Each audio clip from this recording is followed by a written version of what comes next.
I had a conversation last fall with Steve Krein, who is the founder of StartupHealth.com. Steve is a member of Strategic Coach, which is run by Dan Sullivan, who's a good friend of mine. And Steve manages over $1 billion of funding that a bunch of biomedical companies have put up to fund small companies doing research. And he said something very profound to me. He said, there is nothing more powerful than pairing a scientist with an entrepreneur. You have the scientist who has their theoretical viewpoint and their knowledge and their research and their education and their labs. And then you have the entrepreneur who has quarterly targets and deadlines and customers and profit and loss statements to meet. And notice how different that is from a scientist plus a bureaucracy. It's a completely different thing. Currently, most scientists spend 40% of their time applying for grants. So, I mean, if that isn't marketing, I don't know what is. Okay, and again, it's not wrong to market. It's just it's wrong to market what's not true. And so, you know, I'm a scientist paired up with a whole bunch of entrepreneurs. I've got the leading physiologist at Oxford on my judging panel for the prize. I've got the leading geneticist at Harvard. I have a bunch of very esteemed people that have helped me in many ways. And I love these scientists. I think they're wonderful people. And I think there are a lot of fantastic human beings who are working in a very broken system. So, okay, there you go. I think I've said what I need to say. So let me introduce Ken. So Ken was the first person to organize any kind of internet marketing seminar in the history of the world, which took place in 1995 with Mark Andreessen, the founder of Netscape, as one of the speakers. Ken eventually became Dan Kennedy's go-to recommended person so Dan was direct marketing expert. Ken was like, Dan's like, I don't know about the internet. Ken knows about the internet. Go get your information from Ken. So I started following Ken. Ken organized a series of absolutely seminal events called the System Seminar for Internet Marketing between 2002 and what, 10, 12? 11 was last year. Okay. And Ken is basically responsible for me getting into the Google AdWords business. In a somewhat lesser degree, even directly responsible for getting me into the 80/20 business. And we've been colleagues for a long time. We have flurries of communication, and then I might not talk to him for a couple of years, and then, you know, and then we get back together, and we got back together in the last little while, and so, well, so we cooked this up, and so I want to turn this over to Ken, and well, I'm just really curious to hear what you're going to say. So okay. Welcome. All right. So yeah, many of the things that are commonplace, not just commonplace, but the foundations of internet marketing, like email marketing. I wrote the first article on that subject that ever appeared in a marketing journal. My conference, the one that Perry's referring to, was 94. It was a little year earlier. The banner ad, which is still a foundation of the internet, was introduced to the world by a student of mine named Rick Boyce.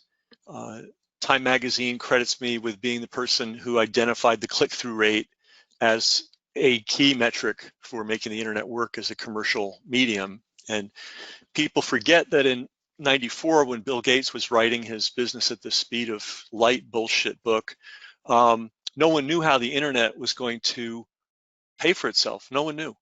And it was the banner ad that paid for itself. And I can trace the day that I told Rick Boyce what a clickable ad was and how you calculate the click-through rate.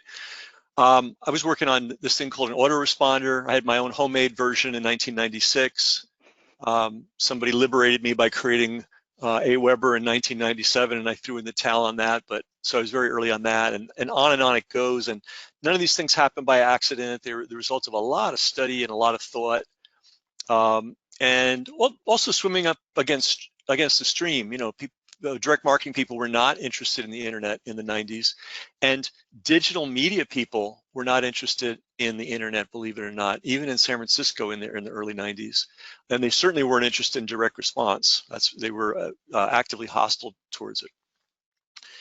So science. You know, I don't know about chemistry and physics. But I do know a fair amount about how the practice of medical science and medical research. And Perry gave you the numbers, and just to recap those because they're very important. Whereas physics and chemistry research is, you know, not bad, not great, you know, it's tolerable. Honest people that are in the medical research field say that the system is intolerable. And it's not just a matter of the echo effect or people gaming the system or even inertia.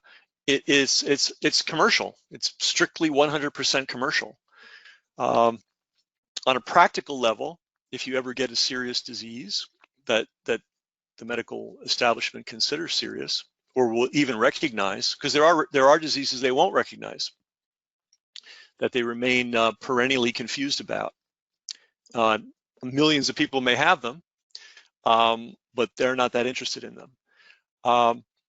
But if it is a disease they are interested in, they will have something called the standard of care, which sounds lovely, right? Oh, I'm going to get the standard of care. All that means is that the pharmaceutical companies and the medical device makers, surgical procedure people, have gotten together, figured out what works best for them, not necessarily the patient, very often not the patient, but what works best for them, and they then impose that on the practice of medicine. And they do that by subverting the medical schools, subverting the medical journals, paying pliable physicians, and there's plenty of them, to endorse whatever nonsense they want to sell. So you get to it, if anybody ever has heart disease or knows anybody that has heart disease, for example, you could read this amazing book by a physician with 50 years of practice. And her name is Sherry Rogers. It's called Is Your Cardiologist Killing You? And she points out, and she's got 4 different specialties and, you know, published tremendously, a very good researcher as well as a great practitioner. She points out that if you have any kind of heart problem at all, the standard of care is 5 drugs and 3 surgical procedures. That's it. They don't have anything else. It's just coincidental that every one of those things happens to be a big money payday for the pharmaceutical industry and the surgical and tools and medical equipment industry. It's just, you know, it's just a coincidence. And that things that work equally well or better are exponentially cheaper, much safer, are ignored completely.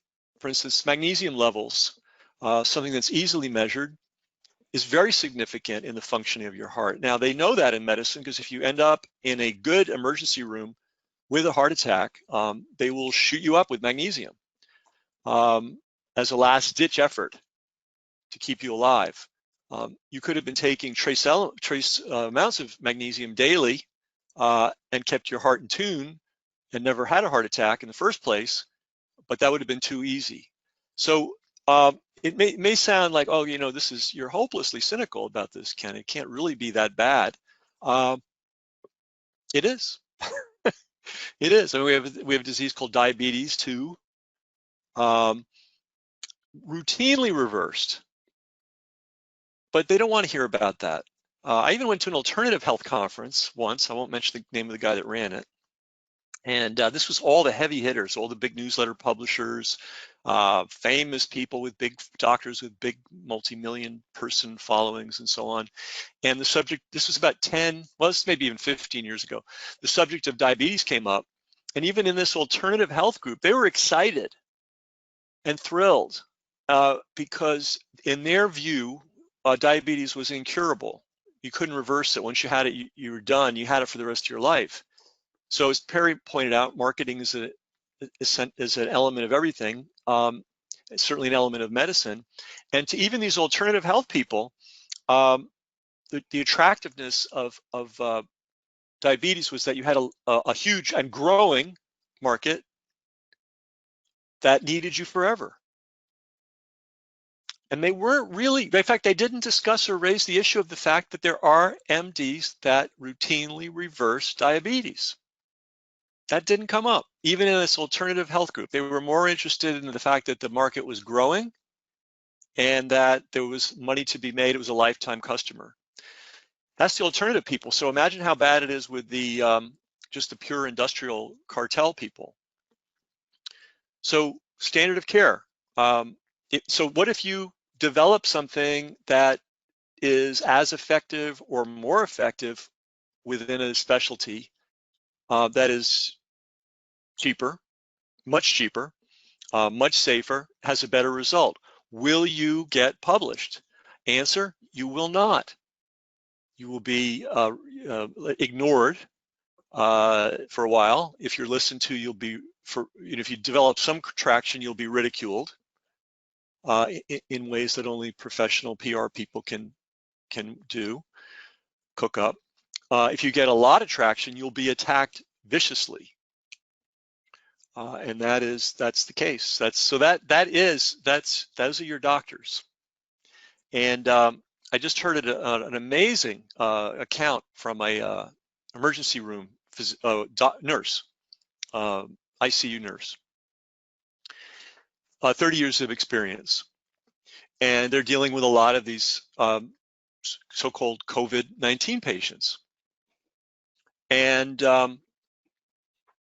she's just amazed at the ineffectiveness of what's going on and the fact that no one's allowed to talk about how ineffective the procedures they're using are. And if you travel on the internet at all, look around the internet, amazingly, there are some ER physicians and ICU physicians that are posting their comments on what's going on, saying basically they're flat out, they're saying we're treating these guys wrong. The standard of care, so it's not just a theoretical thing. The standard of care is actually injuring and in some cases possibly killing these people. And there is no mechanism for them to speak out. One of the guys that did speak out found himself removed from the ICU, and now he's back in the emergency room. So it doesn't work the way you think it would. Now, medicine is a practice. It's not really a science. I mean, you can do medical science and you can explore various things, but at the end of the day, it's a practice. Are we helping the patients or not? It's more like carpentry. Doctors don't want to think of it that way. It's more like plumbing. It's more like, did I wire the house correctly or did I burn the house down? And there, the whole thing is wired for the profit of the large drug companies and the large medical equipment companies. And it extends down to the hospital level. There's a film, if you look around, I think it Jabbed, I can't remember the name of it, but these guys developed a one-use hypodermic needle, right? You can only use it once and then you discard it. Now, from a green point of view, that's very wasteful. But from a health point of view, it's incredibly healthy and incredibly important. One, this thing is designed in such a way you can't accidentally jab yourself. And two, it can't be rewashed and reused. And one of the biggest problems in the third world, one of the biggest, and they don't talk about it, one of the biggest methods of the transmission of infectious disease in the third world is the reuse of hypodermic needles, because they're very poor. You know, Perry's been there. I've never been to Africa, but I've been to Central America, and you can't, unless you've gone out of this American or you know, developed world bubble, you can't imagine how poor the rest of the world is.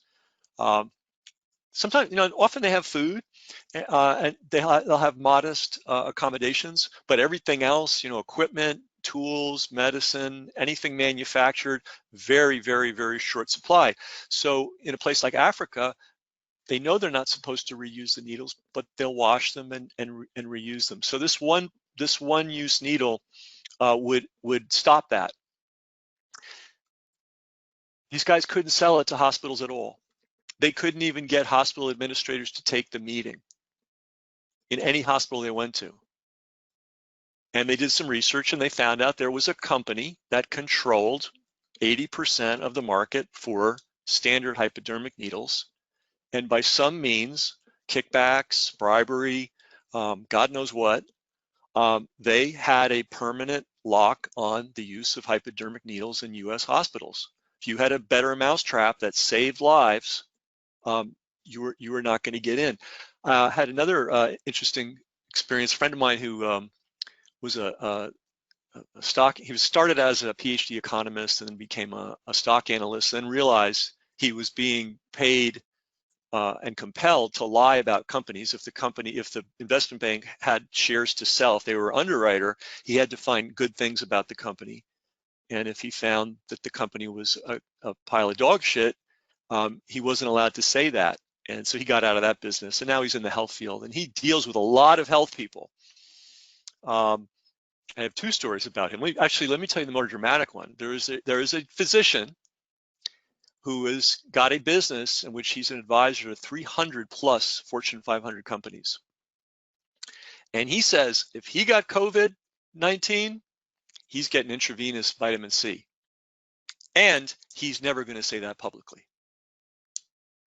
There's actually a study that was done, I think at the University of Toronto, where they asked oncologists, you know, these are the people that administer chemotherapy.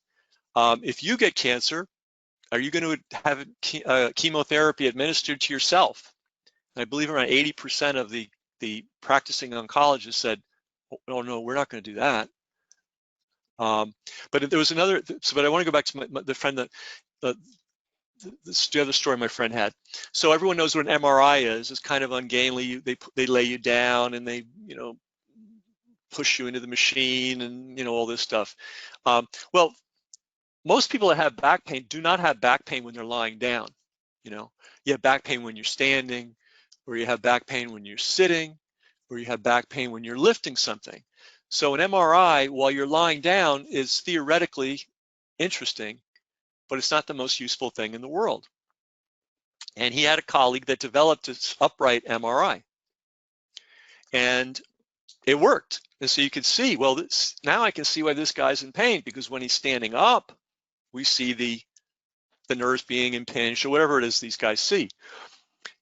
Could not sell this to save his life. There are two companies that deal in all the MRI machines in the United States, and they're very clear to the hospitals and the hospital administrators, this machine will not be in US hospitals, period. So that's the game we're playing. That's why serious researchers, when you ask them, well, on a scale of 1 to 10, what's the quality of the journals and so on, and they're saying, you know, with 10 being the worst, they're saying 8, 9, 10. So I just want to show you some of the books that exist out there. You know, this sounds like, oh, this sounds so dark and unbelievable. Here's a book by an MD and a doctor of public health, Racketeering in Medicine, and in it he accounts. This is a lot of narrative, a lot of different stories. He accounts all the different methodologies that have been systematically driven out of the healthcare system. This is a really interesting one. The plot against asthma and allergy patients. And it's by I have a friend named Vladimir Vasiliev, and he brought this advanced martial art from Russia over to Toronto, to Canada, called the System. In fact, Sistema, and that's what I named my business after, because Sistema doesn't have any fixed forms. You just move. You just move. You learn how to move. You learn how to react, and you develop yourself into this, this instinctual fighter. Anyway, this is his father-in-law, and he's a Russian-trained physician. And Russia, doesn't have this.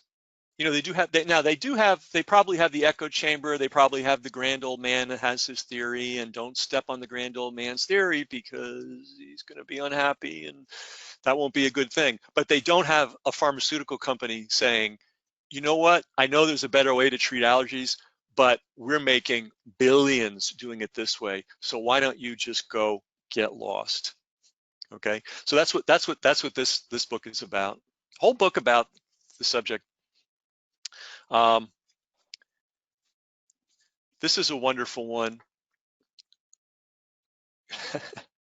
Deadly medicine. Deadly medicines and organized crime. Woo! Yeah. Cheery. And this is by and now here's the thing. The foreword is by the former editor-in-chief of the British Journal of Medicine. And the other foreword is written by the current, or what was current, deputy director of the Journal of American Medicine.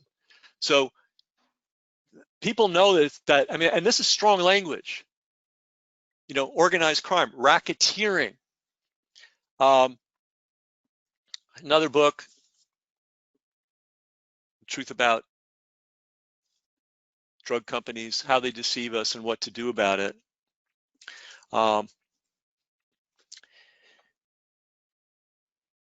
That's kind of what's going on. And one of the things that's going on, because infectious disease obviously is a big topic right now, is it's very convenient if the source of an infectious disease is a virus or a bacteria. And that's one convenience.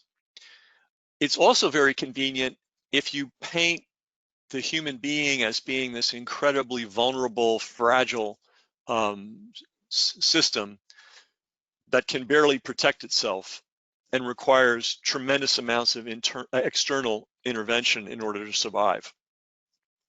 That model is extremely profitable, I think, for obvious reasons, because you can say, this caused it, this caused this, and we give them this, which we patent and we control, and the problem's solved.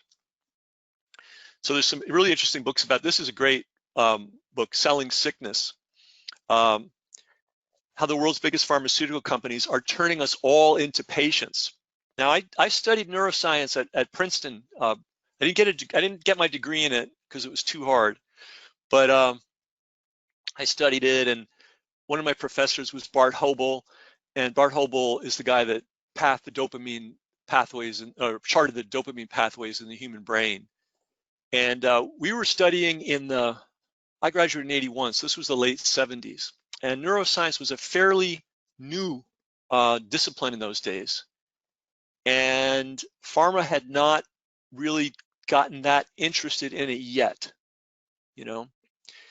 By coincidence, in '77, I remember the year when I was a high school student, I was going to high school on the Upper East Side of Manhattan. Coincidentally, I went to the same high school as Anthony Fauci, Regis High School. And anyway, so Upper East Side, a lot of doctors, lots of expensive doctors on the Upper East Side. When you're going from 86th Street to Regis, you're walking past a lot of brass plate doctors' offices, okay? So one day, and I'm a reader, so one day I walked by and a psychiatrist had thrown out huge bundles of the trade journal, the medical journal, right? And the cop that one right on the top, this is 1977, it had I'll never forget this, it made a deep impression on me.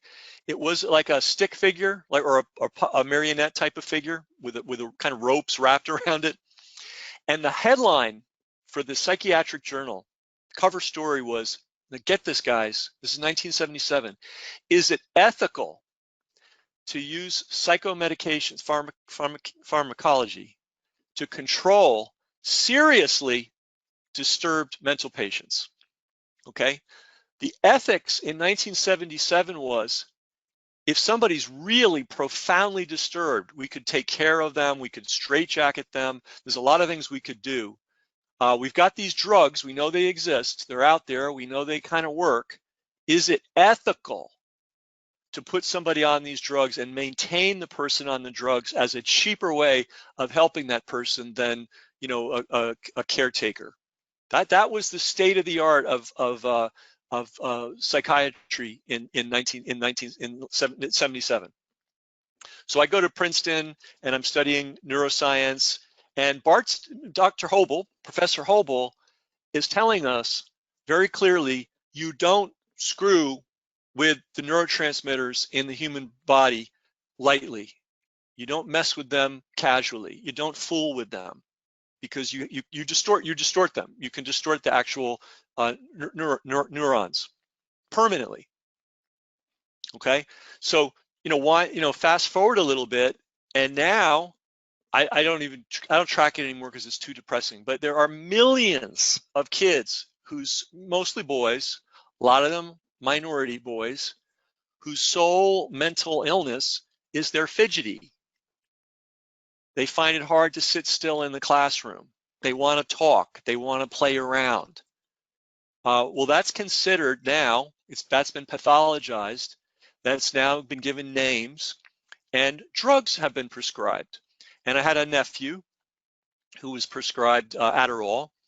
So I got the sheet, and all Adderall is 4 different kinds of amphetamine in equal amounts. So 25% of this, 25% of this, 25% of that. And I tried to tell his mom, this is not a good idea, but they didn't listen. He eventually stopped because it was causing him such distress, caused him tics, caused him kind of a Tourette's kind of thing.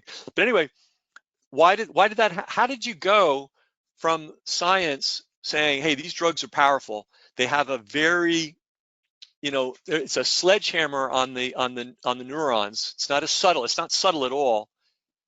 Do we dare use this as ethical doctors on severely disturbed psychiatric patients? To 10 years later, I'm a school teacher, and I went to a workshop on ADD sponsored by my neighborhood friendly farmer rep, and now I am allowed to exert pressure on families and tell them their kid needs these drugs. You don't go through this because you homeschooled your kids, Perry, right? Yeah. Yeah. Yeah. Right. Well, good idea. One of the reasons why. Good idea. So we've talked a little bit about the heart, the cardiology world. I mean, cardiology, I'll just tell you, if you have a flutter, they want to go in. Their solution, and kid you not, is to go in there and cauterize, just burn away excess heart tissue so that it's not so fluttery. This is what they do. You don't have to do that. I mean, I can't give you medical advice or anything, but you could read the medical advice of this doctor and see that there are other means. But when you go to one of these guys, that's all they have. That's all that's in their toolkit. It's not like they're like, oh, well, I've studied all this and I've practiced for 30 years and I really have thought it out and I'm going to adapt to the person in front of me. No, they have a standard of care. If they follow the standard, this is very important. If they follow the standard of care and cripple you or kill you, the doctor's in the clear. If they deviate from the standard of care and injure you well, then they could be in a lot of trouble. If they deviate from the standard of care and cure you, they could be in trouble. That's how locked down this is. So this medical science, medical science is not what is practiced in your doctor's office. Never was intended to be. It is a practice, but it's become a industrialized thing where you're given your sheet of things that you're able to do, and you stick to them, and that's it. They're in deathly fear of losing their license, because their license is a license to print money. Right? If you can stand up and stand up, not pass out throughout the day, take a shower occasionally, and have an MD, you can get employment at a very high rate. It varies. It can be an entrepreneurial MD could make millions, but you're with that piece of paper, you're guaranteed a good living. If they take that piece of paper away from you, you're screwed, because what do? You've spent 20 years to get into that little box. It's not like you're going to go and do something else. So they live in terror. Now, some of the older guys, they've been around forever and they have their own little one-man practice. They're in a different world. But the other thing we're seeing is the practices are getting rolled up into bigger and bigger entities. They are completely corporatized. They're calculating, well, you have 3 minutes per patient, and that kind of thing. So it's a cartel sort of situation. Here's a great book I recommend everybody. And these are serious books. Daily meds. Our daily meds. Forget the daily bread. And they're by real publishers. These are not self-published. This is, well, you know what? It's hard to get even these books published. This one's by, Farrar, Straus, Giroux, which is a big publisher, published that one. This is contemporary books. That's an old timer guy, but this was already an old book in the 80s. He was already railing about. You got to read. This is another fellow who in his 80s, he was a physician, and he had tuberculosis, and he wanted to stay home and take care of himself, and the state decided that no, he had to come to a secure, locked facility, and he sued them and tried to take care of himself. And the old school's dying out. The old school had a degree of independence. The old school had a degree of common sense. Had a large degree of independence. So that's disappearing. And then there's another trend, which I think is you just have to face, is that is people who have made tremendous amounts of money, like the Rockefellers, like Bill Gates, for whatever reason, have decided, probably from a cold-blooded business point of view, that medicine is a great place to put their extra cash in and to diversify from their core holdings. Sloan Kettering is, that whole institution, cancer institution, a Rockefeller creation, with other rich guys brought in, Sloan and Kettering, to help pay the bills, and they became, their money machines. Gates, I mean, do people not remember that Bill Gates basically perverted and amputated the potential of the personal computer? I mean, he ran an absolutely predatory corporation. If anybody did anything that was better than him, they would either drive them out of business, often in unethical ways, or buy them out and make their innovation disappear. That's how he made his money. And he made his money from a cartel-like situation. He lucked into the operating system, which he got from somebody else. Minted money from that, great, and then you leverage that to have absolute control over the PC industry. Had it not been for Steve Jobs, who was sort of I won't say a black swan, but an odd and weird character, an unusual character, a 1 in a million character, the whole computer world would have been controlled by Gates and Microsoft. I mean, he was trying to develop his own version of the internet. That would be, in other words, the only internet you'd be on was Bill Gates' internet. You'd have to pay Bill Gates to be on it. So now this same character is suddenly fascinated with vaccines. And you have to look at, from a marketing point of view, you have to look at the vaccine, and we'll go around full circle here. This is the best business that ever existed, okay? Once I'm in with the vaccine and it's mandatory, I don't have any marketing costs at all.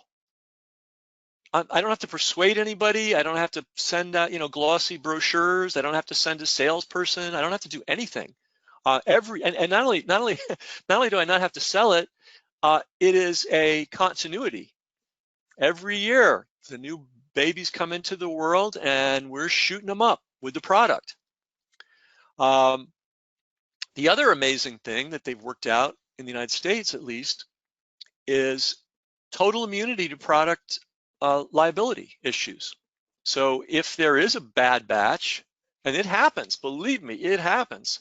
I even have a talk on video of Anthony Fauci, who loves vaccines, talking about the catastrophic disasters that occurred from the smallpox vaccine, and someday we'll put that out there. So they used to admit it. They used to admit that sometimes it went wrong. But anyway, when it does go wrong, and sometimes it might go wrong because of the constituency of the person, the constitution of the person. They're vulnerable. But sometimes it goes wrong because it's a bad batch, or it hasn't been handled correctly, stored correctly. Too much, the wrong dose was given. I mean, there's a lot of things that can go wrong. But the good news, if you're the maker, is it doesn't matter. The lawsuit is not against you. It's against I think the senior public health official of the United States. And the defending attorney is the Department of Justice. But it doesn't matter anyway, because you're as a pharmaceutical industry, you are absolutely not liable. I mean, but imagine that, right? You're a family, your child's been injured for life. Healthy kid, no longer healthy, will never be healthy again. And when you go to court, the guy on the other side is the Department of freaking Justice of the United States of America. And even with that, I think, I should have the number, I think $4 billion has been paid out by vaccine court for vaccine injuries. But anyway, if you look at at vaccines from a business point of view, this is the best business that has ever been invented by mankind. Universal, all the kids have to get it. Mandatory, same thing, universal. No marketing and continuity. Every year, same thing, over and over and over again. So since the introduction of the immunity, the number of vaccinations that children get has skyrocketed. It's exploded. For scientific reasons, for public health reasons, for medical reasons, or because this is a cash cow of all cash cows. And why not? I mean, if all you care about is money, why not add another vaccine? You've got immunity. You don't have to worry about a downside. Now, see, they have immunity. They don't have immunity with their drugs. How many people know that Vioxx, which was a drug given out and touted very highly, is estimated to have killed over 500,000 people in the United States and Europe? That was by Merck, and that's an extreme case, but it's not an uncommon case. How many times have we seen a drug, launched and then recalled? I mean, when you see two kinds of ads on TV now. You see pharmaceutical drugs, right? Ads, and then you see personal injury attorneys saying, "Did you take Vioxx? Did you take this? Did you take that?" Now it's talcum powder, which is not a drug. Now there's an example of the perversion of science. Johnson & Johnson knew for a long time. That's why they're liable. Knew for a long time that talcum powder had certain risks to it. And I don't want to get too graphic, but the places you shouldn't put it. And they were encouraging women in their advertising, subtly, subliminally, that this was a good thing to put everywhere. Well, it creates cervical cancer, and they knew it, but it was a money maker, so they kept doing it. So, these are not pleasant topics. It's not a pleasant thing to contemplate, but this is the business they are in, and the groups that you'd think would be monitoring them and protecting us are largely captive. And they're captive through the simplest of means. There's a revolving door between the government agencies and the pharmaceutical industries.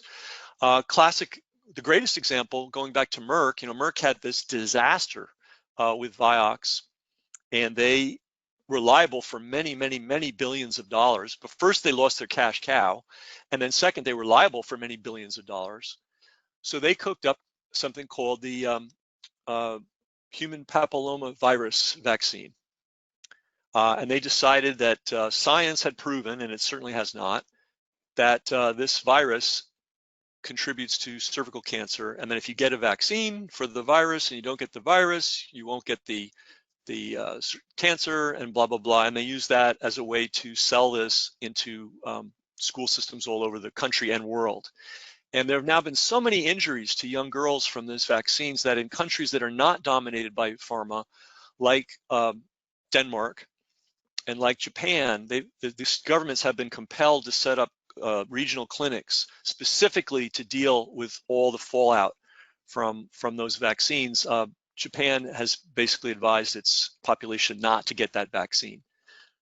The woman that rammed that thing down the throat of America when she was head of the CDC moved seamlessly into a job at Merck in their vaccination, division to the tune of $7 million plus bonuses, plus stock options, plus all kinds of things.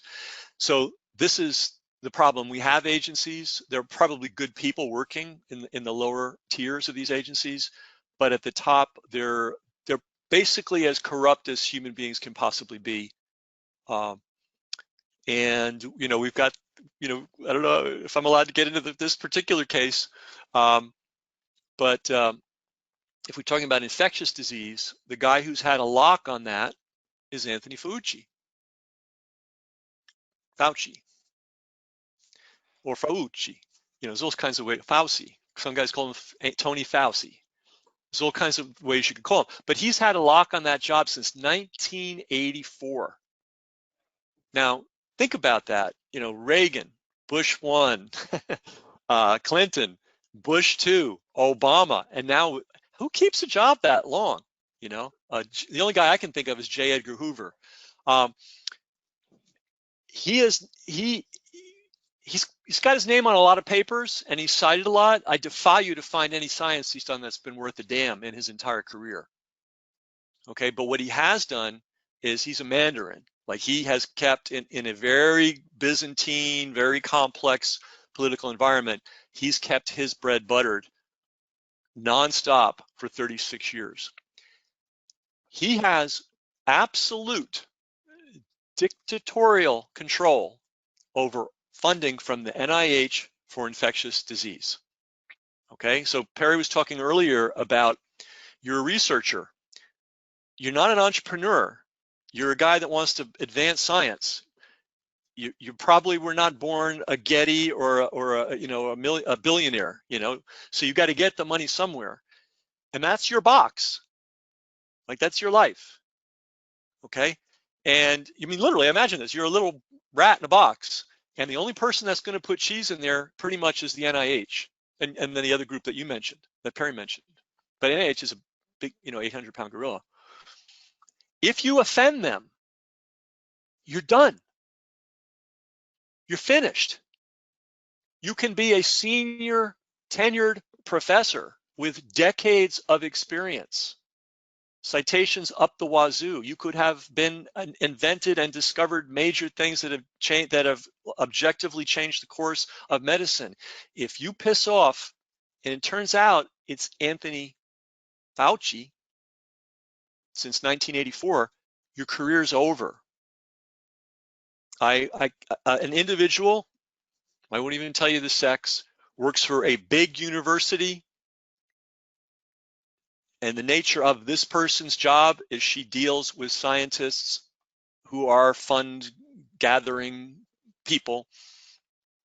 And this guy's a little Napoleon. He's got the weight and he uses it. He's a very pleasant man in public, and he's a master of the right, setting the right tone and the right demeanor.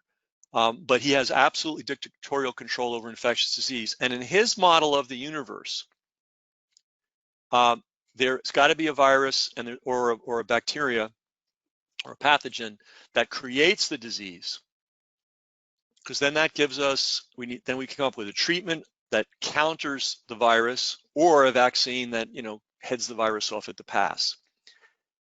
He was he was in on the AIDS thing literally day one. I mean, I have a tape of him saying that, being proudly being part of that. There are a lot of legitimate people with very serious chops who way back then and still to this day are not convinced that the HIV, the human immune virus or whatever they're calling it these days, had a different name back in the 80s, but they shortened it to HIV. They're not convinced that HIV plus human body equals AIDS. They believe that it might appear in people that have a certain complex of disease. They don't necessarily think that it's a causative factor. Now, I have a tape of Tony in 1984 telling us that the science of AIDS was figured out and that within a year or so, we'd have a cure. And then I have him saying that year after year after year after year after year. How many billions now? By the way, we don't have a cure, and we don't have a vaccine. By the way, by weird coincidence, the biggest AIDS vaccine trial, how many people know this, finally failed after 4 years in February of 2020. It was being performed in South Africa, and they finally just had to pull the plug because it was yet another failure. Now, I don't blame a guy for trying 36 years, 3,600 years. If the cause is worthy, just keep at it. But there are plenty of scientists that said he was wrong from day one. And those scientists have been eliminated from medical research because they were stepping on his game. And now, for better or worse, he's the quarterback of we're in the desperate attempt to fight a virus. One of the things that happened with AIDS, and this is something you can confirm, is that they had, like in the military, they call it mission creep, or in the government, they call it mission creep. AIDS is one thing, and then suddenly they change the definition, and now AIDS is all these things, and then, well, let's make it define all these things, and then let's make it define this, and make it define, and on it goes. And so one of the reasons that AIDS grew as fast as it did was they kept changing the game, they kept changing the definition, they kept broadening the definition, and there was a lot of hysteria. I was a youngish guy, I was in my 20s. I remember viscerally the hysteria, but then I went back and, now that we're in this current situation, and Oprah Winfrey in 1987 went on television and told her 48 million person television audience, folks, in 5 years, 1 out of 5 Americans will have AIDS and will die from it by 1990. So it's 1987. By 1990, this was the climate that was created.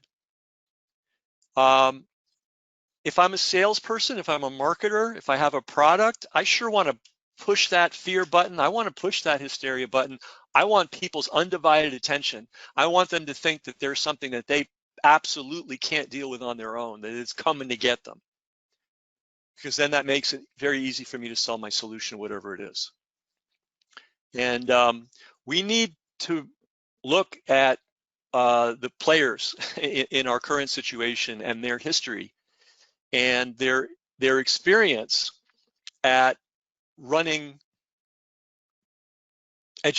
public educational campaigns, because this is not this guy's first rodeo. He's done this kind of thing before, and you have to circle around and remember, if you're an infectious disease guy, the only place you're going to get money is through him, his department, and it is his. He's had it 36 years. That's not an accident.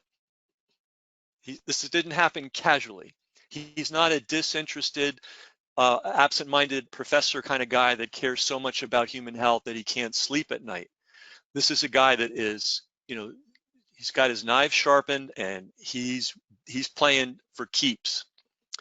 And look at the box that we're in. I'm not going to prescribe or say anything here, but The box that we're in is the world can't return to normal functioning until we have a reliable vaccine for this virus. I can see how he engineered that. I can see how that was engineered, that cognitively. But I would encourage everybody to look at his previous experience of engineering hysterias, profitable, highly profitable. AIDS is one of the biggest money pumps that has ever existed.